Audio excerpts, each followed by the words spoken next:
1 week ago నాకు తను ఏదో వాళ్ళ మూవీ ప్రొడ్యూస్ చేస్తున్నారు, I you interested in acting అని టెక్స్ట్ చేయడం జరిగిందండి. అతనే టెక్స్ట్ చేశారు, ఫస్ట్ అతనే అప్రోచ్ అయ్యారు.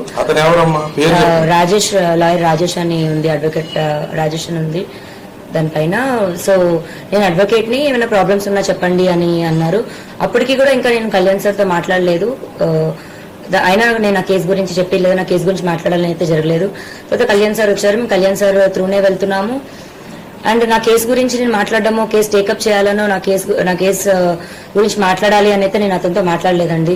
మరి నేను ఫార్వర్డ్ చేసిన మెసేజ్ అందరికీ వచ్చినట్టే తనకే వెళ్ళింది. ఆ మెసేజ్ పంపించిన తర్వాత కూడా నేను అతనితో కాల్ కూడా ఏం మాట్లాడలేదు. పొద్దున లేచేసరికి నాకే షాకింగ్ గా ఉంది. ఈ కాల్స్ చూడడం కానీ, అతను లెటర్ చూడడం కానీ, మరి అతను ఎందుకు వెళ్లారో, దేని గురించి వెళ్లారో నాకు తెలియదు. ఆయన నాతో మాట్లాడినప్పుడైతే నాకు చెప్పారు, అండ్ గ్రౌండ్స్ లో నీ కేసు నిలవదు, నీకు అన్ని తప్పుడు సెక్షన్స్ పెట్టారు అనుకుంటూ అయితే నాకు చెప్పారు. అది మరి నేను బ్లాక్ మెయిల్ గా తీసుకోవాలో లేకపోతే నా మంచి కోరు చెప్పారో నాకు తెలియదు. నేను మంచి కోరుతున్నానని చెప్పుకుంటూనే నాకు ఆల్రెడీ డిప్రెస్డ్ గా ఉన్న నేను ఇంకా మా మాటలకి ఇంకొంచెం నేను డిప్రెస్ అయ్యాను. ఎందుకు ఆత్మహత్య చేసుకోవాలని అనుకున్నారు? ఏం జరిగింది? ఆల్రెడీ మీరు ఫైట్ చేస్తున్నారు, పోలీస్ స్టేషన్ లో కంప్లైంట్ ఇచ్చారు, కేసు కూడా నమోదైంది.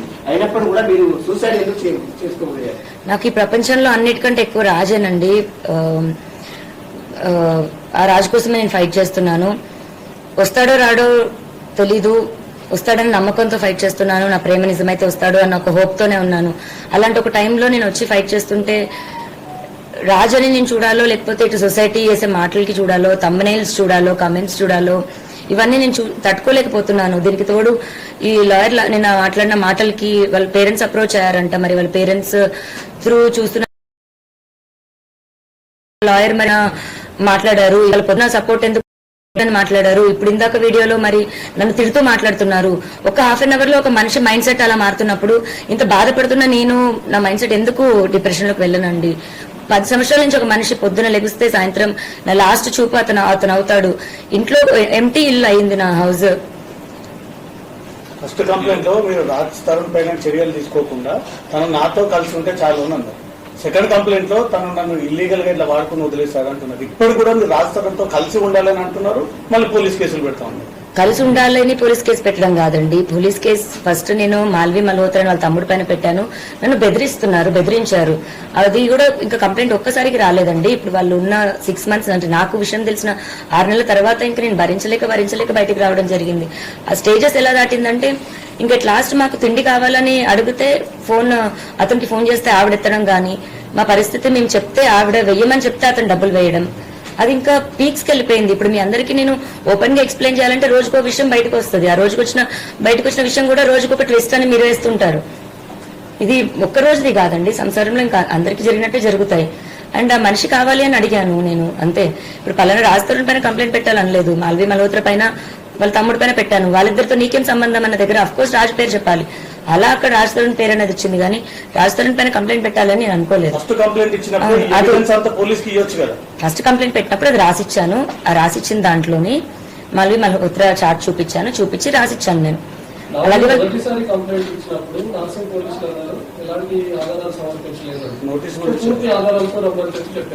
సెకండ్ టైం మీకు వెళ్ళినప్పుడు ఆల్మోస్ట్ 150+ ఫోటోగ్రాఫ్స్ అన్ని కూడా మీరు సబ్మిట్ చేసినట్టుగా తెలుస్తుంది. ఇప్పుడు నార్సింగ్ పోలీసులు ఏ విధంగా వ్యవహరిస్తున్నారు? రాజ్ తరుణ్ కాంటాక్ట్ అవుతున్నామని ఏమైనా చెప్తున్నారా? రాజ్ తరుణ్ పైన కేసెస్ పెట్టామని ఏమైనా చెప్తున్నారా? రాజ్ తరుణ్ అందులో తీసుకుంటామని అసలు నార్సింగ్ పోలీసులు ఏం చెప్తున్నారు? నేను ఫస్ట్ కంప్లైంట్ పెట్టినప్పటికీ ఈవినింగ్ 7-8 అయిపోయిందండి. సో నాకు రిసిప్ట్ ఇవ్వడం కానీ అవేమీ జరగలేదు. అఫీషియల్ గా నేను రిసిప్ట్ కలెక్ట్ చేసుకున్నాక కొన్ని ఎఫ్ఐఆర్ అన్నది దానికో ఎవిడెన్స్ అన్నది ఇస్తాము. రెండో రోజుకి తెల్లారుజాము నుంచి మీడియాలో ఎలా వచ్చిందో మీ అందరికీ తెలుసు. ఆ డే నాకు బయటికి రావడానికి అంతా కూడా నేను ప్రిపేర్డ్ లేను. ఫస్ట్ నేను మీడియా ముందుకి అంత ప్రెస్ మీట్, ఇప్పుడు ఇంత ప్రెస్ మీట్ వచ్చినప్పుడు కూడా నేను ఎలా వంకాను అన్నది మీ అందరికీ తెలుసు. నేను కెమెరాస్ కి అంత అలవాటు లేదు నాకు. అండ్ ఇప్పుడు ఎవిడెన్స్లు 12 ఏళ్ల ఎవిడెన్స్లు తీయాలంటే ఒక్క రోజులో నేను రెడీగా ప్రిపేర్డ్ గా లేను కదండి.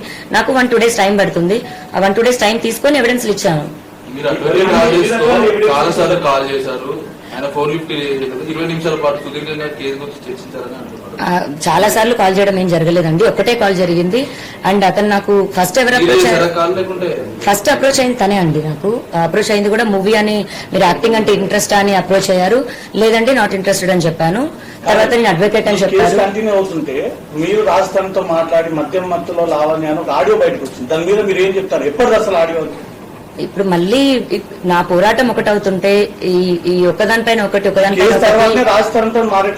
లేదండి. అది లాస్ట్ ఇయర్ సెప్టెంబర్ దండి ఆడియో. అది లాస్ట్ ఇయర్ సెప్టెంబర్ నుంచే నేను మెంటల్ గా ఇల్లని ప్రూవ్ చేయాలి అని ట్రై చేస్తున్న టైంలోని 3 రోజులు నాతో అతను చేసిన ఏదైతే బిహేవియర్ ఉందో అప్పుడు నేను ఇంకా తట్టుకోలేక బర్స్ట్ అయ్యి నేను రియాక్ట్ అయ్యి నేను అలా అతను నాకు చేసిన బిహేవియర్ ఈ బోల పగిలిన ఇన్సిడెంట్ తర్వాత కాలేదు. ఇలాంటి క్వశ్చన్కి సమాధానం నాసిక్ పోలీసులు చర్యలు తీసుకుంటా ఉన్నారా లేదా మీకు ఎలాంటి భరోసా ఇచ్చారు? అసలు రాష్ట్రంలో Please subscribe Dot News.